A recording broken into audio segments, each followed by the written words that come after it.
ઉમરગામ તાલુકાના રોહિત સમાજ દ્વારા રક્તદાન કેમ્પનું આયોજન કરવામાં આવ્યું હતું। સામાજિક કાર્ય કરનાર એવા રોહિત સમાજ સેવા ટ્રસ્ટ અને મેડિકલ વિંગના સંયુક્ત ઉપક્રમે સંત નિરંકારી સત્સંગ ભવન ખાતે મોટી સંખ્યામાં રક્તદાતાઓએ રક્તદાન કર્યું હતું। રક્તદાતાઓએ સ્વૈચ્છિક રીતે રક્તદાન કર્યું હતું। બ્લડની અછતને પૂરી પાડવાના ઉદ્દેશ્યની સાથે રક્તદાન કેમ્પનું આયોજન કરવામાં આવ્યું હતું। રક્તદાતાળુઓનું મનોબળ વધારવા સમાજના આગેવાન સામાજિક અગ્રણીઓ ઉપસ્થિત રહ્યા હતા।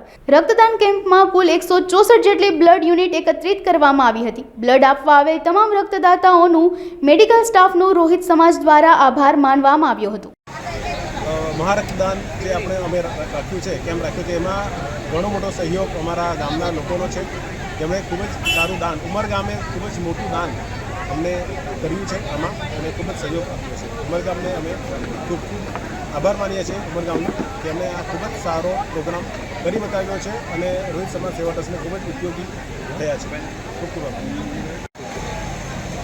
આજે તારીખ 7 એપ્રિલ 2024 રવિવારના રોજે રોહિત સમાજ સેવા ટ્રસ્ટના મેડિકલ વિંગ દ્વારા આજે 5મો રક્તદાન કેમ્પ યોજવામાં આવ્યો છે, જેમાં રોહિત સમાજના દાદરા નગર હવેલી, ગુજરાત અને મહારાષ્ટ્રના આશરે 20થી 25 ગામના લોકોએ ભાગ લીધો છે અને અત્યાર સુધી આશરે 100+ સુધી થયા છે અને અમને આશા છે કે આ દિવસ દરમિયાન અમે 200નો આંકડો પાર કરીશું।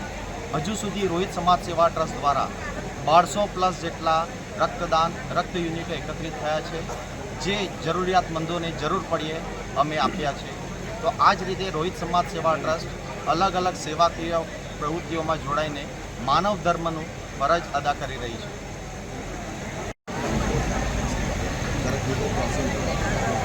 ઉમરગામ રોહિત સમાજ દ્વારા ખૂબ જ સરસ આયોજન થયું છે આજરોજ, અને છેલ્લા 6 વર્ષથી અમારો વલસાડ જિલ્લામાં સમાવેશ થતો રોહિત સમાજ, જે 26 ગામોનો જેમનો સમાવેશ થાય છે ફક્ત ગુજરાતમાં, એ આજે 6થો બ્લડ ડોનેશન કેમ્પ છે, જે અમારું ટ્રસ્ટ છે રોહિત સમાજ સેવા ટ્રસ્ટ, જે છેલ્લા 6 વર્ષથી આ ભગીરથ કાર્ય કરતું આવ્યું છે અને આજે એ સેવાકીય કામ કરવાનું ભગીરથ સેવાકીય કાર્ય કરવાનું આજે અમને જે અમારા ગામમાં જે ભગીરથ કાર્ય થઈ રહ્યું છે તે બદલ અમારા ઉમરગામ રોહિત સમાજના યંગ સ્ટાર લોકોએ ખૂબ જ સારો એવો પ્રયાસ કર્યો છે, તેમજ બહેનોએ પણ ખૂબ જ સાથ અને સહકાર આપ્યો છે અને એવા કાર્યો અમારું રોહિત સમાજ સેવા ટ્રસ્ટ આગળના એમાં પણ ભવિષ્યમાં પણ કરતા રહેશે।